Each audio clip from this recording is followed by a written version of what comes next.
आपने कभी महसूस किया है कि आपकी स्किन पहले से ज़्यादा डार्क नज़र आने लग गई है?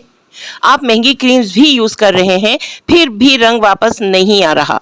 क्या ये सिर्फ धूप की वजह से होता है या इसके पीछे कोई मेडिकल रीज़न भी हो सकती हैं? आज की वीडियो में हम इस बारे में बात करेंगे। अस्सलाम वालेकुम, मैं हूँ डॉक्टर मुमताज़ अता और आप देख रहे हैं डॉक्टर मुमताज़ अता होम्योपैथिक क्लिनिक। अगर आप स्किन और हेल्थ से रिलेटेड ऑथेंटिक और प्रैक्टिकल मालूमात चाहते हैं तो चैनल को सब्सक्राइब ज़रूर कर लीजिए। चलिए आते हैं आज के मौजू की तरफ, जो कि है स्किन का रंग अचानक काला क्यों होने लग जाता है। अगर हम मेन रीजंस की तरफ आएँ तो सबसे पहले जो हमें रीज़न नज़र आती है वो है सन एक्सपोजर। सबसे कॉमन वजह है ये एक्सक्लूसिव सनलाइट। यूवी रेजिस मेलेनिन को इंक्रीज करती हैं, जिससे स्किन डार्क नज़र आने लग जाती है। अगर आप रोज़ाना धूप में रहते हैं और प्रोटेक्शन यूज़ नहीं करते तो पिगमेंटेशन डेवलप हो सकती है। दूसरी बड़ी वजह जो हमें नज़र आई वो है कुछ लोगों में हार्मोन्स की तब्दीली। प्रेगनेंसी या फिर हार्मोनल इम्बैलेंस की वजह से चेहरे पे डार्क पैचेस बनने लग जाते हैं। इस कंडीशन को लोग अक्सर सिंपल टैनिंग समझ लेते हैं, जो कि बहुत बड़ी गलती है। इसी तरह तीसरी जो वजह हमें नजर आ रही है वो है गर्दन, अंडर आर्म्स, एल्बोज या फिर थाइस पर बार बार रगड़ लगने की वजह से भी स्किन डार्क हो सकती है। हर डार्क स्किन का मतलब गंदगी नहीं होता।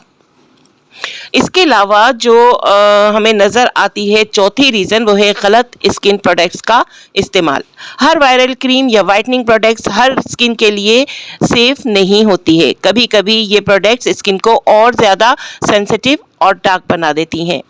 इसी तरह विटामिन की डेफिशिएंसी या फिर मेडिकल कंडीशंस, कुछ केसेस में विटामिन डेफिशिएंसी या फिर दूसरी मेडिकल कंडीशंस भी स्किन की अपीयरेंस को इफेक्ट कर सकती हैं। इसलिए सिर्फ क्रीम लगाना हर प्रॉब्लम का सलूशन नहीं होता। पिंपल्स के बाद के दाग, जी हाँ, ये भी एक रीज़न है। एक्नी के बाद जो डार्क मार्क्स नज़र आते जाते हैं उन्हें लोग अक्सर स्किन डार्क होना समझ लेते हैं, हालांकि उनका ट्रीटमेंट अलग होता है। इसी तरह हर डार्कनेस एक जैसी नहीं होती। फ्रिकल्स, मेलास्मा, टैनिंग और पिगमेंटेशन, ये सब अलग अलग कंडीशंस हैं। अगर डायग्नोस्टिक ही गलत होगी तो फिर ट्रीटमेंट से बेहतरीन रिजल्ट की उम्मीद रखना मुश्किल होता है। अब अगर हम बात करें होम्योपैथिक पर्सपेक्टिव की, तो जैसे कि आप सब जानते हैं होम्योपैथी में हम सिर्फ स्किन को नहीं देखते बल्कि पेशेंट की ओवरऑल हेल्थ, सिम्टम्स और इंडिविजुअल कंडीशन को भी समझकर फिर ट्रीटमेंट स्टार्ट करते हैं। अब सवाल ये है कि होम्योपैथी इस तरह के पिगमेंटेशन या स्किन डार्क होने के केसेस में किस तरह हेल्प कर सकती है या इसको किस तरह से देखती है। तो होम्योपैथी में सिर्फ स्किन का रंग नहीं देखा जाता बल्कि पेशेंट की कंप्लीट केस हिस्ट्री ली जाती है। अगर सिम्टम्स मैच करते हैं तो कुछ मेडिसिन्स कंसीडर की जा सकती हैं, जैसे कि अगर कुछ हार्मोनल पिगमेंटेशन हमें नज़र आ रही है पेशेंट में और मेलास्मा के सिलेक्टेड केसेस हैं तो हम उसमें सीपिया को यूज़ कर सकते हैं। इसी तरह नेट्रम मेयोर इस सूरत में दी जा सकती है जब हम सन एक्सपोजर या फिर कॉन्स्टिट्यूशनल सिम्टम्स का मुताला करें मरीज़ में और वो मैच भी कर जाएं तो फिर हम नेट्रम मेयोर को प्रीफर करेंगे। कुछ क्रोनिक स्किन कंप्लेंट्स में जैसे जब पेशेंट की ओवरऑल पिक्चर सल्फर से मैच कर जाए तो फिर हम सल्फर को प्रीफर करेंगे और वो इस जिम में बहुत अच्छा काम करती है। इसी तरह कुछ कॉन्स्टिट्यूशनल केसेस में जब सिम्टम्स उसकी तरफ इशारा करें तो मेन रेमेडी होती है लाइकोपोडियम।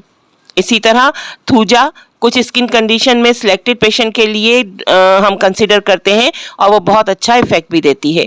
लेकिन याद रखिए होम्योपैथी में कोई भी मेडिसिन सिर्फ डिजीज़ के नाम पर प्रिस्क्राइब नहीं की जाती। हर पेशेंट की सिम्टम्स और मिजाज मुख्तलिफ हो सकते हैं, इसलिए दवा का इंतखाब भी मुख्तलिफ होता है। सेल्फ मेडिकेशन से परहेज़ करें और क्वालिफाइड होम्योपैथिक डॉक्टर से मशवरा ज़रूर कर लीजिए। यहाँ मैं आपको कुछ प्रैक्टिकल टिप्स ज़रूर बताना चाहूँगी जो कि इस जिम में हमारे बहुत माविन साबित होते हैं। सबसे पहले धूप से बचाओ, सन प्रोटेक्शन का इस्तेमाल, सनस्क्रीन, सन ब्लॉक यूज़ कीजिए। बिना मशवरे के स्टेरॉइड्स या फिर वाइटनिंग क्रीम्स यूज़ ना करें। बैलेंस डाइट और मुनासिब पानी ज़रूर पिएं। अगर पिगमेंटेशन अचानक और तेज़ी से बढ़ रही हो तो डॉक्टर से चेकअप ज़रूर करवा लीजिए। अगर आपको ये वीडियो इन्फॉर्मेटिव लगी हो तो इसे अपने दोस्तों और फैमिली के साथ ज़रूर शेयर कीजिएगा और कमेंट्स में बताइएगा कि आपकी स्किन किस वजह से डार्क हुई है। धूप, पिंपल्स या कोई और वजह है। मैं हूँ डॉक्टर मुमताज़ अता।